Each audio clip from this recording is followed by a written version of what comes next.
Hello, friends. Welcome back to That Orthodox Mama Show. My name is Stephanie, aka That Orthodox Mama. Guys, thank you so much for listening to the past few episodes and liking, commenting, subscribing, all the things. I am so grateful. Please continue to do so. If you're watching this on Spotify, please give the show a 5-star review. It just helps, obviously, support the show and share the show with people who can benefit from it and who will be blessed by it. So much gratitude in my heart to all of you. And today is a solo cast. Today I am talking about the case for Christian music. Guys, I am such a huge lover and consumer of Christian music. And I'm going to talk a little bit about why Christian music, why are we even discussing this today, how I got into Christian music, a little bit about secular music and how it impacts our mind. And then I'm going to share with you some of my favorite Christian artists and a playlist, of course. I got a playlist for you. I got you. Playlist is in the show notes, and it's a feel good Christian music playlist that I think you're really going to love.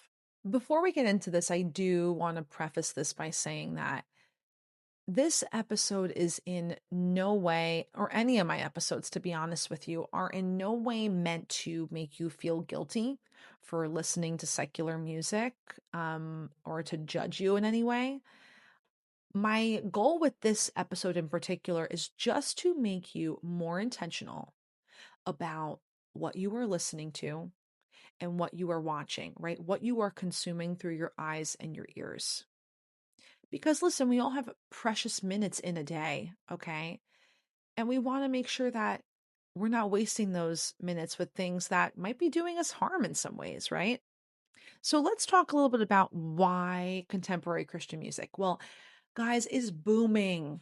It is absolutely on fire right now. Praise Jesus. And I pulled some stats from an NPR article actually, and it says that the genre has seen a global 60% growth in streaming on platforms like Spotify over the last 5 years. That's pretty epic. And I actually started probably listening to this music around 2 or 3 years ago. So in that 5 year timeline.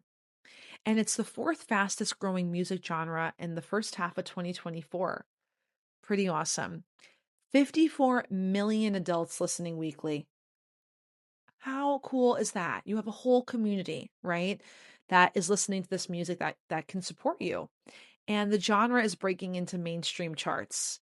Love to see it. Love to see it. Now, I am a huge music lover. I grew up in a very musical family. I actually almost pursued a career in voice, believe it or not. And I've always been very involved in our church in terms of music. I sang choir in my church for my entire childhood and teenage years and much of my adulthood.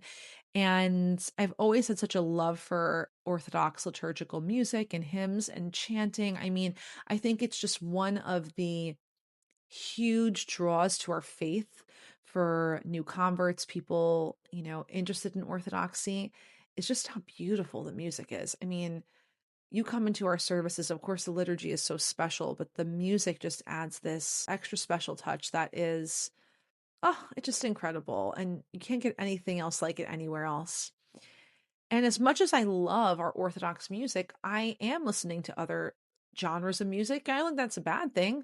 I think most of us are listening to many genres of music and a lot of secular music. And I was talking with my husband about this and thinking to myself, like, when do I listen to music? Literally all day long. I'm listening to music when I work out. I'm listening to music in the car, commuting, on the train, with the kids, in the morning when I get ready. I mean, I'm listening to music all the time. And a couple of years ago, I'll never forget, I was doing an exercise class at home and I had to literally take out my headphones because the music was so inappropriate and explicit and like grotesque. That's never happened to me before. And okay, maybe I'm prude and proud, fine. But I'm like, I just want to get my workout done. I don't need to be indoctrinated to this explicit, disgusting music right now. Okay. And it made me start to think about the music that my parents and my grandparents listened to and the music versus today. Like a lot of music today is extremely degrading to women, even if it's masked as women empowerment. And a lot of themes of cheating and a lot of things of betrayal and a lot of themes of drugs, alcohol. There's so much, and it certainly does normalize it, even if we don't think it does. I'm going to talk a bit. I took some notes about music and your subconscious and your mind and how that all comes into play. And I started listening to Christian music because there was an influencer I still follow. She was on The Bachelor. I don't watch The Bachelor anymore because it's completely gone downhill. But she was on probably one of the last decent seasons of The Bachelor. Her name is Madison Pruitt Trout. She took a stance for her purity on national television, and I greatly admire her for doing that. And she had posted a story talking about Christian music and talking about how, erase whatever sort of stigma you've had towards it. It's trending, it's cool, the artists are talented, there's all different types of genres. Like, it's not what you may think it was. So that got me thinking. I started listening to more and more Christian music and realizing, wow, this is really taken off. So I put some notes down here on how music themes subconsciously impact us. And we have to remember that our brains are wired to notice patterns. When we repeatedly hear certain ideas in music, right? So I mentioned before, it could be ideas of revenge, cheating, casual relationships, lust, pride, even good things like hope, okay, and Jesus. Our brains start to accept them as normal or desirable. Even if we don't consciously agree with the lyrics, our subconscious starts to absorb that message. And hearing songs that glorify casual relationships or glorify degrading women and our bodies, it definitely can change your ideas about intimacy and commitment. Of course, it can. It can absolutely normalize it. Oh, well, everyone's singing about this, so it must be normal. No, it's not. Or it must be godly. No, it's definitely not. And every time we hear a theme in music, it reinforces a neural pathway. Over time, our tastes, expectations, and reactions are subtly molded by the themes we're repeatedly exposed to. This makes me think a lot about my children, specifically my 4-year-old. I'll notice that she picks up on phrases or attitudes based on some of the music she hears. And it can be in a good way many times, but it can also sometimes be in a negative way. And if we're playing like mainstream music in the car, especially explicit music, I mean, are you listening to some of the themes that we have our children talking about? I was contemplating on this episode, like reading some lyrics from contemporary secular music, and I'm like, this episode will get flagged as explicit if I do. Like, if you actually read these things, when you do things in a sing-songy way, it sort of desensitizes it, makes it fun. You're not really realizing that you're talking about ridiculous themes, right? So now I'm going to share with you my 5 reasons to listen to Christian music. And I compiled this really from the heart. So the first is that it keeps your mind on Christ. Praise Jesus, it absolutely does. It's scripture woven into daily life. Like, there's some scripture I know because of songs that I've sung. And music is almost like a background prayer when you're listening to contemporary Christian music, which is really a beautiful thing. It does keep you focused on God. You'll also notice that with Christian music, unlike secular music, it's about our love for God, our love for Jesus, right? It's not about our love for others, typically not, or our heartbreak or like breakup cycles. Like, why are we so invested in these breakup cycles? We need to wish those people well and move on with our lives. Okay. That's me on my soapbox here. It doesn't normalize harmful themes, kind of getting at what I said before, but it does normalize spirituality and having a strong relationship with God and singing and talking about God. And if you are someone who is not feeling very bold in your faith, by listening to this music and by singing it, you may then start talking about it. You may then start talking about God, because if you're singing it all the time, it feels normal, right? Just like when we're singing about harmful things, oh, it feels normal to do those things. And we do become what we sing about. We become what we think about. There's so many key elements to this, but it really is true. It's family friendly. One of the best parts about it, I don't have to worry that the kids are going to hear something explicit. They won't hear anything, and it's actually good for their souls, and they actually like it. They actually enjoy the music. They'll ask me to play certain songs and they know all the lyrics and we can jam out to it together. I don't have to listen to Blippy 24/7. Okay. Music creates a home atmosphere and teaching virtue through what they hear. Like that might be the only Bible verses they ever learn is through music. It builds community. Like I said, 54 million people every week listening to this music. There's so many shared playlists. There's so many beautiful resources on Spotify and all these different platforms. And us also listening to it supports these artists to create more music. And now you're seeing them coming out with music at like record pace. I mean, Forrest Frank, I think, is coming out with music literally every week. God bless that man. God bless his talent. And it's actually good, guys. The production quality on this stuff has greatly improved, all different genres. You can find something that suits your style or your mood. Like a lot of these artists even will, sometimes sing maybe they're more pop, but then they'll get more soulful or they'll get a little bit more deep and it can kind of match your mood for whatever you're feeling. So there is so much there.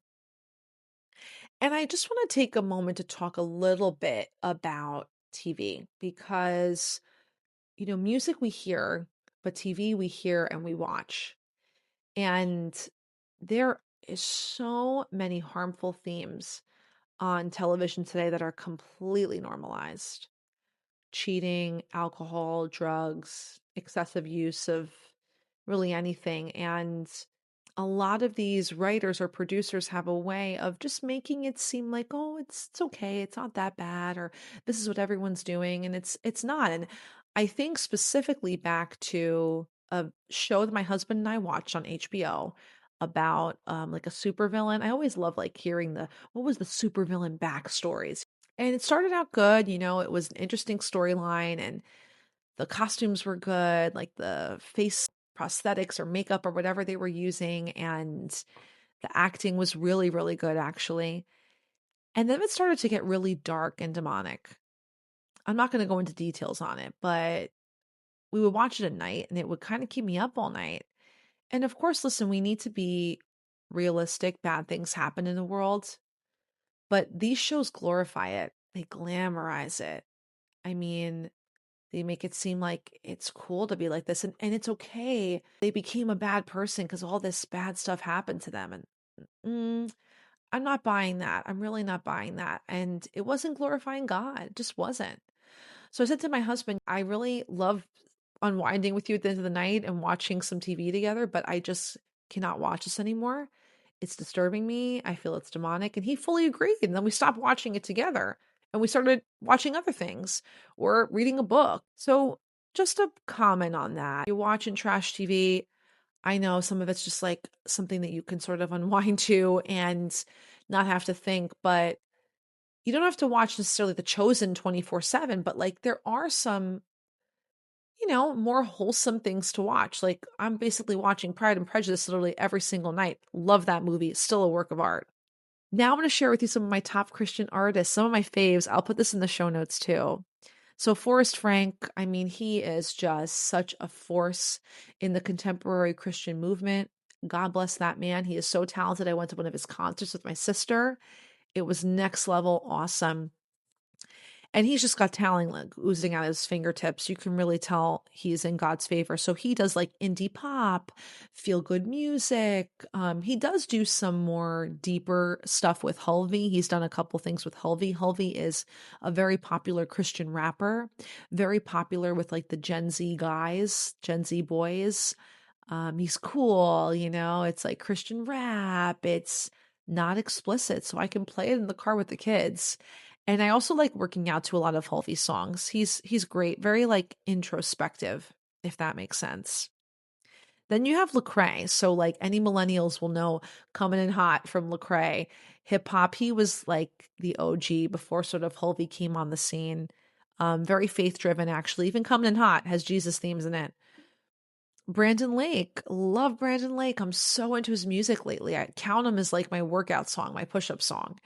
And he does like worship rock, raw. He's always got these sold out shows. He is getting so popular. He is such a blessing for us. Kane the band, that was probably one of the first artists I listened to when I got into Christian music. It is a group of siblings, so a brother and two sisters, and their music is very like country pop and joyful, and some of it's slower and very melodic and very catchy. I really enjoy their music very much so. Elevation Rhythm, oh, they're so fun. Like EDM pop and it's vibrant and it's always catchy. And they do a lot of cool remixes and collabs, which is fun too. Josiah Queen is definitely really popular right now. He's like the acoustic artist that Christian music needed. And he does a lot of storytelling and he really relates it back to what Gen Z Christians are going through in today's society. His Dusty Bible song is one of my favorites. Maverick City, they're like gospel collective, a little raw. Phil Wickham, I love Phil Wickham. I love Battle Belongs, one of my favorite songs. I was playing that on repeat for like a month straight. So it's like modern, catchy pop, a little emotional too, introspective for sure. Jordan Feliz, praise God for that. I love that song, like pop soul, very upbeat, uplifting, very catchy. And there's also Jamie McDonald, I think is how you say her name, who I got introduced to recently by a friend. Shout out to Lauren. And she is, wow, her voice is amazing. I was trying to like sing along in the car and I'm like, I can't hit these notes. This girl's so talented. She kind of reminds me a little bit of like an Adele meets a Florence and the Machine type of vibe. Like that's kind of her, her music style. She is super talented. So, like I said, I have a playlist I made for you. It's my feel good Christian music playlist. I'm going to put it in the show notes. It's about 20 songs, so a little over an hour of listening. And again, you don't have to, commit to the whole thing. Take a few songs that you love, add them to your existing playlist. The sky's the limit. It's just a good place to start. And it's also family friendly. So you could play it in the car with the kids or at home with the kids. We also always start our day with music in this house. And I have a rule that we start our day with Christian music. We start our day by listening to God. It really is, a form of devotion to Him, which is so special. So I hope that this episode blessed you. I hope that it got you thinking more about the music you're listening to, the things that you're consuming through your eyes and your ears, right?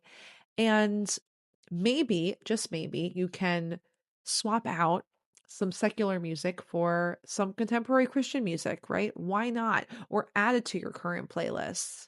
It definitely is not going to happen overnight.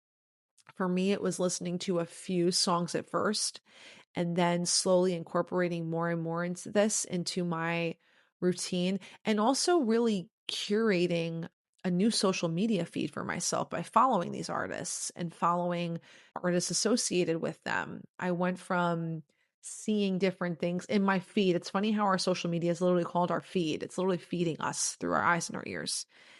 And now it's just like a slew of these amazing artists. So I get notifications when they come out with new music. And a lot of them are coming out with stuff for Christmas and stuff in the new year. So there is so much to enjoy. There's so much to love. And I hope that this just got you maybe thinking twice about some of the music and the TV shows and movies that you may listen to and participate in. And again, I just want to thank you. Thank you so much for supporting the show. Remember to keep Christ first. He is the way, the truth, and the life.